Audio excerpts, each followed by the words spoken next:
السلام عليكم ورحمة الله تعالى وبركاته.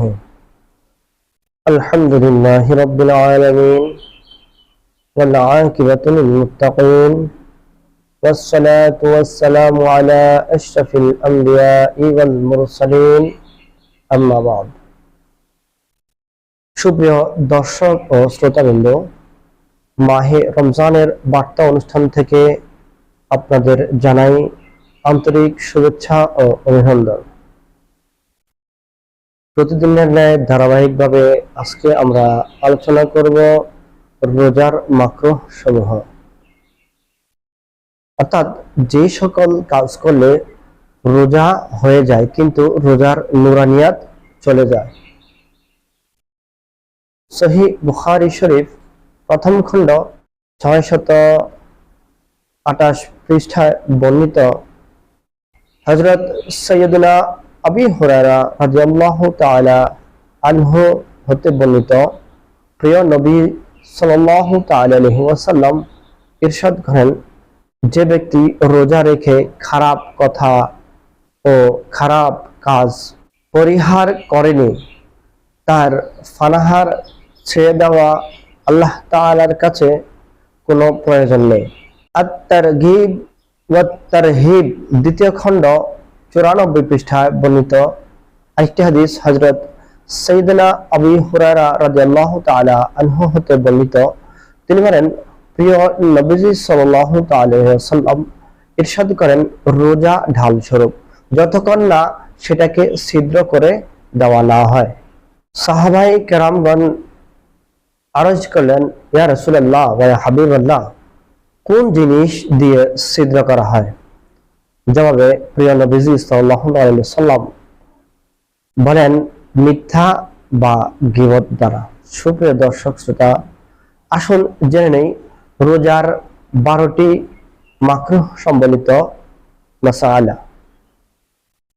1 নম্বর, মিথ্যা, চগলখড়ি, গীবত, কুদৃষ্টি, গালিগালাজ করা, শরীয়তের অনুমতি ব্যতীত কারো মনে কষ্ট দেওয়া ও দাড়ি মুন্ডানো ইত্যাদি কাজ এমনিতেই তো অবৈধ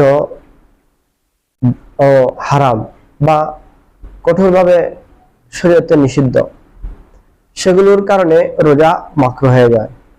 দ্বিতীয়ত, আদ-দুররে মুখতার তৃতীয় খণ্ড 395 পৃষ্ঠায় রয়েছে রোজাদারের জন্য কোনো জিনিসকে বিনা কারণে স্বাদ গ্রহণ করা ও চিবানো মাকরুহ।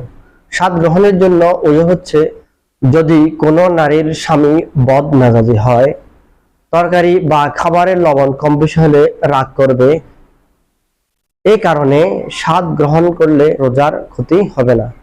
চিবানোর জন্য ওজা হচ্ছে যে এতই ছোট শিশু আছে যে রুটি চিবাতে পারে না এবং এর বিকল্প এমন কোনো নরম খাদ্যও নেই যে যা তাকে খাওয়ানো যাবে, না আছে কোনো হায়েজ কিংবা নিফাস সম্পন্ন নারী, অথবা এমন কেউ নেই যে তা চিবিয়ে দেবে। এমত অবস্থায় শিশুকে খাওয়ানোর জন্য রুটি বা চিবাতে হয় এমন খাদ্য চিবিয়ে খাওয়ালে রোজা মাকরুহ হবে না, কিন্তু এই ক্ষেত্রে পূর্ণ সতর্কতা অবলম্বন করতে হবে যাতে কণ্ঠনালীতে খাদ্য না পৌঁছায়।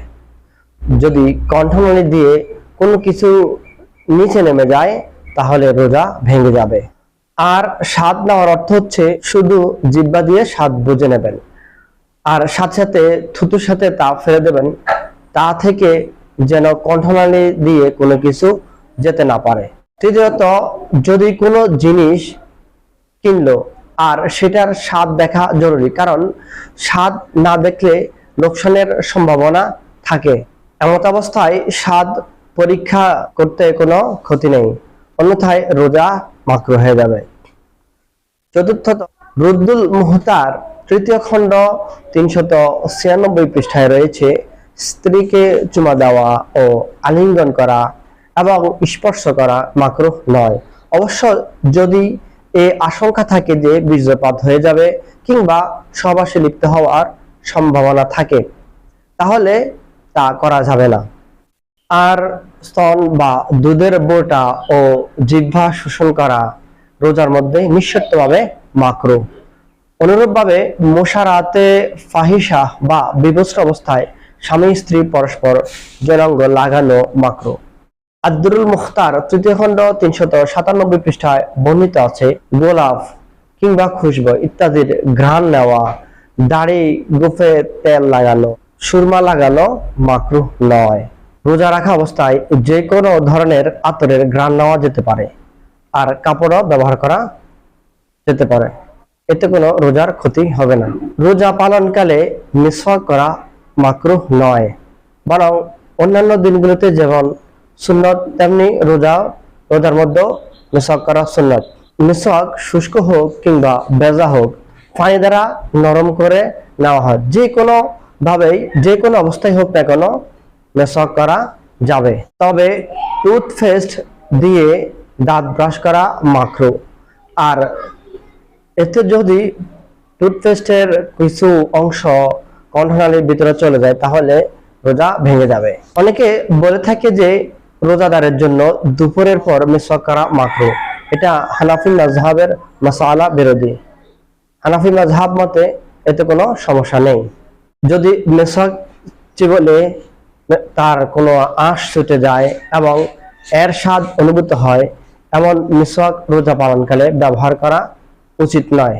আর যদি মিসওয়াকের কোনো আঁশ কিংবা কোনো অংশ কণ্ঠনালীর নিচে নেমে যায় তবে রোজা ভেঙে যাবে। 10 নম্বর হচ্ছে অজু ও গোসল ব্যতীত ঠান্ডা পৌঁছানোর উদ্দেশ্যে কুলি করা কিংবা নাকে পানি দেওয়া অথবা ঠান্ডার খাতিরে গোসল করা, বরং শরীরের উপর ভেজা কাপড় জড়ানো মাকরুহ হবে না। অবশ্য পেরেশানি ভাব প্রকাশের জন্য ভেজা কাপড় জড়ানো মাকরুহ। অতিরিক্ত থুতু ফেলা অথবা মুখে অনেকগুলো থুতু একত্রিত করে গিলে ফেললে রোজা মাকরুহ হবে। রোজার দিনগুলোতে এমন কোনো কাজ করা জায়েজ নয় যার কারণে এমন দুর্বলতা এসে যায় যে রোজা ভেঙে গেছে, এমন ধারণা জন্মে। এই বিধান রাজমিস্ত্রি, দিনমজুর ও অন্যান্য কায়িক পরিশ্রমী লোকদের জন্য প্রযোজ্য হবে। বেশি দুর্বলতার সম্ভাবনা হলে কাজের পরিমাণ কমিয়ে নিন যাতে রোজা সম্পন্ন করতে পারেন। সুপ্রিয় দর্শক ও শ্রোতাবৃন্দ, মাহে রমজানের বার্তা অনুষ্ঠানটি নিয়মিত দেখার আমন্ত্রণ জানিয়ে এখানে শেষ করছি। আসসালামু আলাইকুম ওয়া রাহমাতুল্লাহ।